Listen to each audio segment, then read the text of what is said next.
আইন আইনের যে সকল শিক্ষার্থীদের আইন পড়তে বিভিন্ন বাহানা বা অজুহাত দিতে হয়, বা যারা মনে করেন যে বিভিন্ন প্রতিবন্ধকতা আমি না চাইলেও চলে আসে, তো তাদের জন্য ছোট্ট একটি টিপস যেটি আমি আমার প্রত্যেকটা অনলাইন সেশনে শিক্ষার্থীদের সাথে শেয়ার করে থাকি, সেটি আজকে আপনাদের সাথেও শেয়ার করছি।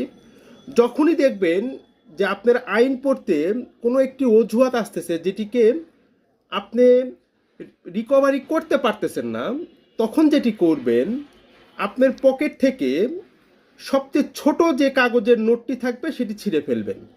ধরুন একটি প্রবলেম এসেছে, আপনি পড়তে পারতেছেন না, একটা 5 টাকার নোট ছিঁড়ে ফেলেন।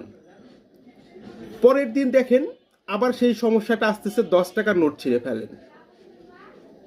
এই যে টাকা ছিঁড়তে যে সাহসটা লাগে না, আপনার অজুহাত বা বাহানা দূর করার জন্যে এইটুকুই যথেষ্ট।